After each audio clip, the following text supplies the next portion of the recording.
Hi there, I'm Dr. McPheron from DM Explains. Normally, I make videos about engineering education, which involves a fair amount of mathematics.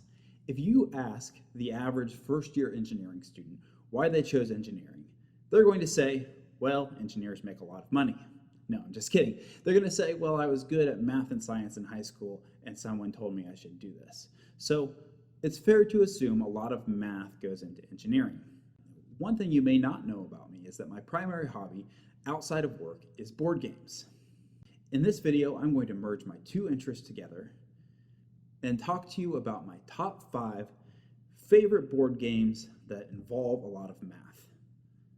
Before I get started with that list, I need to list my caveats. Like a good engineer, I need to define the problem and develop the constraints before I can look for solutions.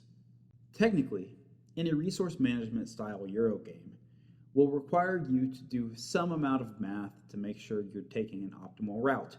You need to have enough resources to do the actions you want, and in games like Agricola, you're going to need to make sure you have enough left over in terms of food to feed your family when harvest time rolls around. But in those types of games, typically the amount of calculation needed is something that a single person can hold in their head.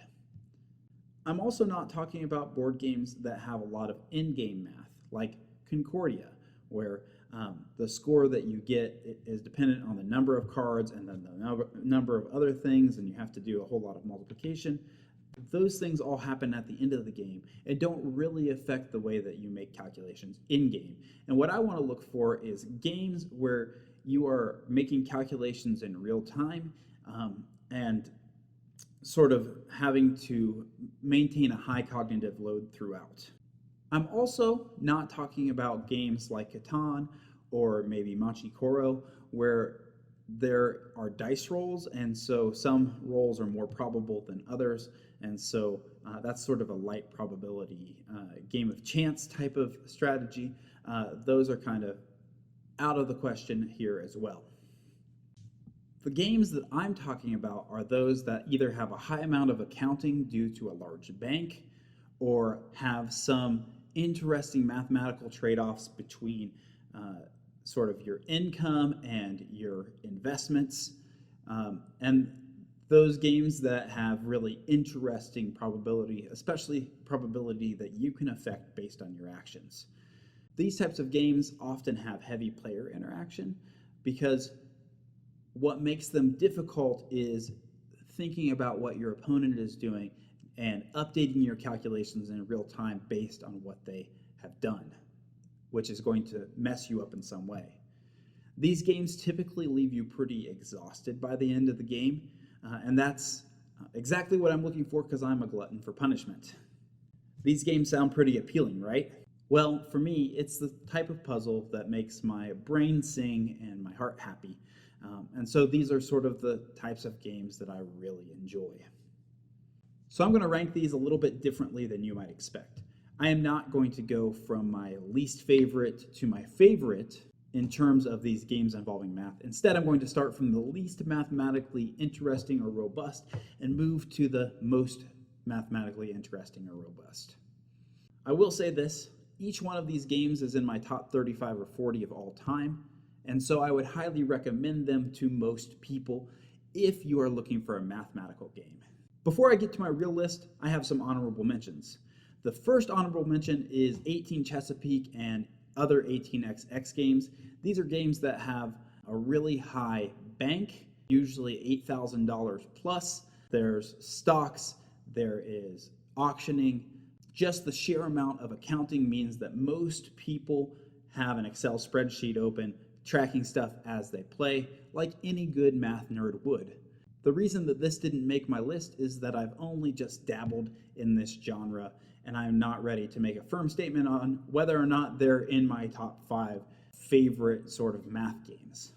The second honorable mention is actually, I guess, several games lumped together, and that is some of the more heavy economic Lacerda games, so Vinhos, Lisboa, and On Mars. I haven't played enough of those games, but the one thing that I have noticed is that the sums of money are relatively small in that game, and so since the numbers are small, it makes the computations a little bit easier. And then the last honorable mention I have is Pipeline, which is in my top 5 games of all time and is a heavy economic game.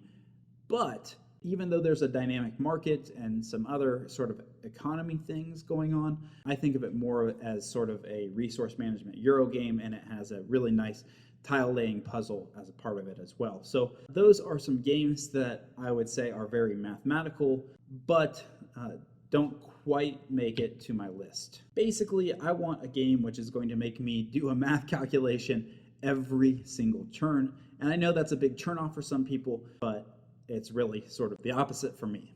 All right, my number 5 is Brass. This could be Brass Birmingham or Brass Lancashire. It doesn't matter to me. Collectively, they're actually in my number 3 slot all time. This is a game by Martin Wallace. There are, like I said, 2 versions, Lancashire and Birmingham. They are both published by Roxley Games. I have both in my collection, and they're really mathematically interesting for a few reasons. In this game, you're an industrialist working in England in the Industrial Revolution, sort of a really cheery setting. What you're trying to do is build up networks, build industries, try to buy and sell goods, and make a profit. What makes this game really mathematically interesting is that every action you take has a cost. So if I want to build an industry, I'm going to have to pay money for that. If I want to build a canal or a railroad link between towns, I'm going to need money for that. The sources of that money come from a few different places. The first is that there is income that you generate every turn. At the beginning of the game, you have basically no income, and so you can't rely on that. Secondly, you could deliver goods, but in order to deliver goods, you need to build industries, and to build industries, you need money. That brings me to the third and probably the most interesting source of income, and that is taking a loan. When you take a loan, you have the option to take $10, $20, or $30, dropping you 1, 2, or 3 income levels on the income track. So in other words, when you take money, you reduce your income, which means that there's sort of a trade-off there. But in order to do all of those interesting things, you need money. So really good players of this game will typically have an income that doesn't raise that much over the game because they take the loans they need to do what they need to. Calculating the amount you need depends on the strategy you have in place, what your overall long-term goal is, as well as the tactical pivots you're going to have to make based on the cards you end up with in your hand and what your opponents do. All of these calculations you'll have to do relatively quickly to keep the game moving, and this makes it an excellent choice for a math nerd. One catch: the player who spends the most money every turn is going to move to the end of the player order. And so you have to balance how much you spend with how much you get in income with the value of being the first player. Add to this a variable goods market in which the value of the goods goes up and down depending on supply and demand, and you have a really interesting puzzle.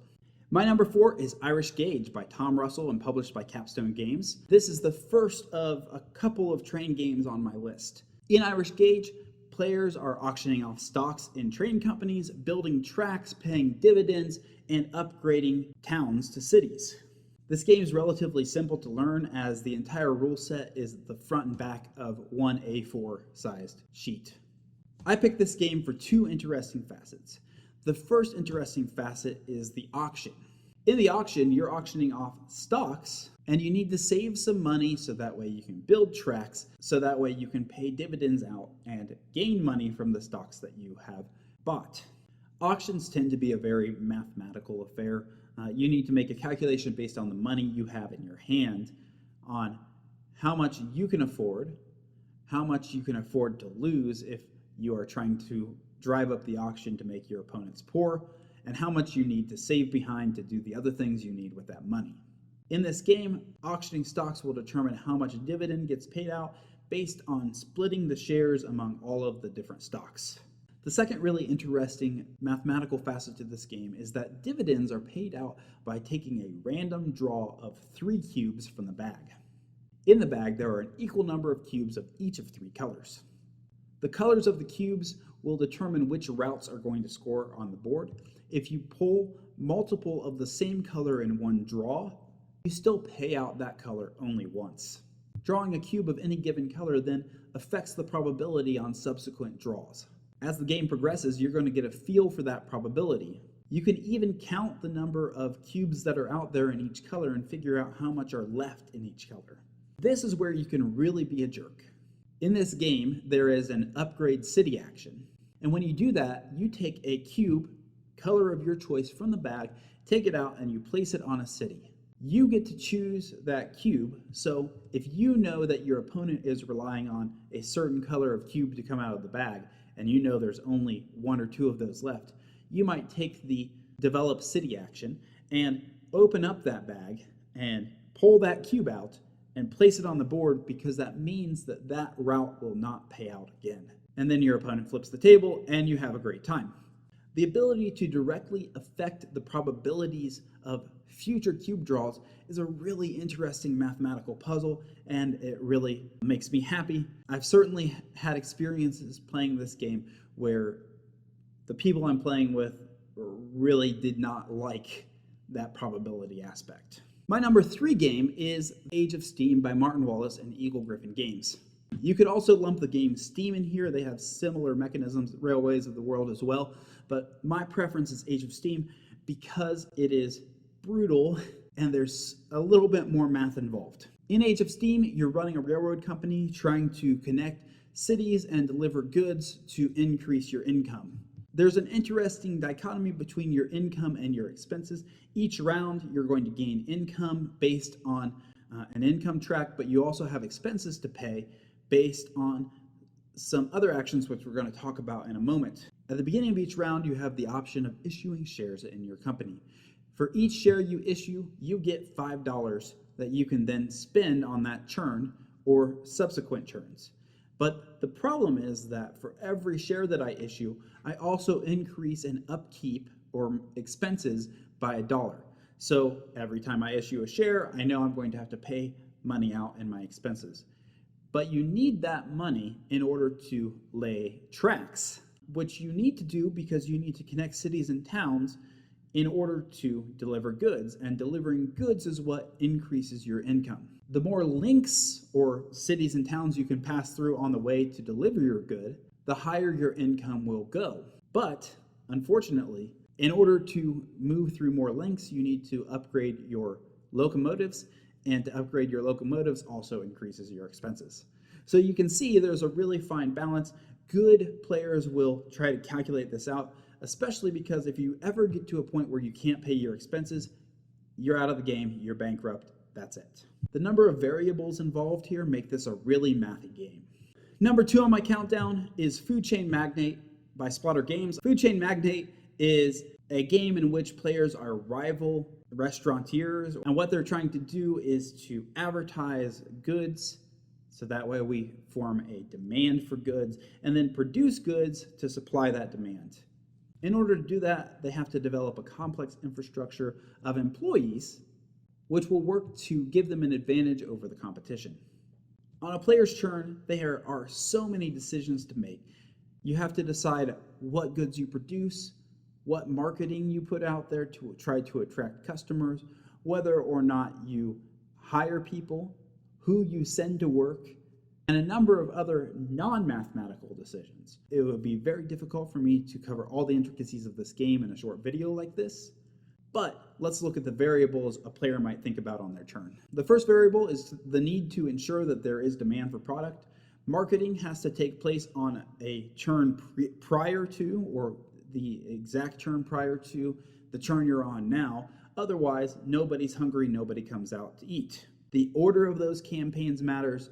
The type of campaigns matter. Given a sufficient demand, you need to make sure you have goods to supply that demand.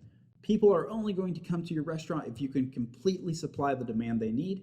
Goods that you can supply are either worth $10 or $15 each, depending on what milestones you have, which is a whole nother variable that we're going to not even talk too much about. In order to attract those customers, you're going to need to either be the closest to them that can supply the demand, or have waitresses to offset the difference, and waitresses also make you money. Some employees, especially those that you have trained, require a paycheck at the end. So you need to make sure that whatever you're going to bring in is going to be more than the salaries. Your opponents will simultaneously try to hurt you and help themselves.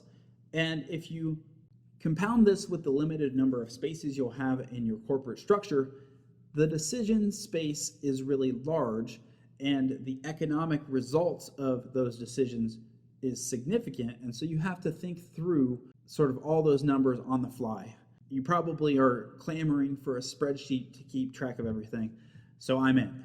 The number one mathematical game on my list is Power Grid. Power Grid was designed by Friedemann Friese and is published in the United States by Rio Grande Games.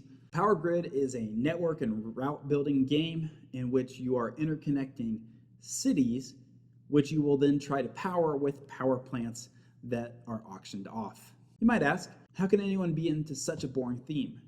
But then I'll tell you that I spent 4 years working on control systems for a powered magnet so scientists can do nuclear magnetic resonance experiments on them. I'm boring myself just saying that sentence.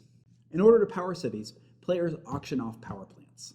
These power plants become more and more efficient as the game goes on, so there's always an incentive to get involved in an auction. In order to actually run these plants once you have them, players will also need to purchase resources from a variable resource market, which goes up and down with supply and demand. To further complicate it, you cannot hoard resources that you might use later because they're at a cheap price, because your power plants only have a limited amount of storage. Once you have your power plants and goods, you're going to have to pay a connection price plus an amount to place a house in the city you want to connect to. And you want to try to do this for as many cities as you are able to power. And so you need to keep in mind exactly how much money that you are willing to spend, how much you must spend to get resources, and what happens if the price of those resources change. And then you also need to know how much you need to calculate to connect cities together and then put houses in those cities. If you add this to the need to react to your opponents, take things away from them that they might want, this really makes for an interesting mathematical game, and that's why it's my number one. Those are my top 5 games involving math. Have you played any of these games? What did you think? Do you have other games involving math that would be in your top 5 that I left out? Please let me know in the comments below. As always, thanks for watching.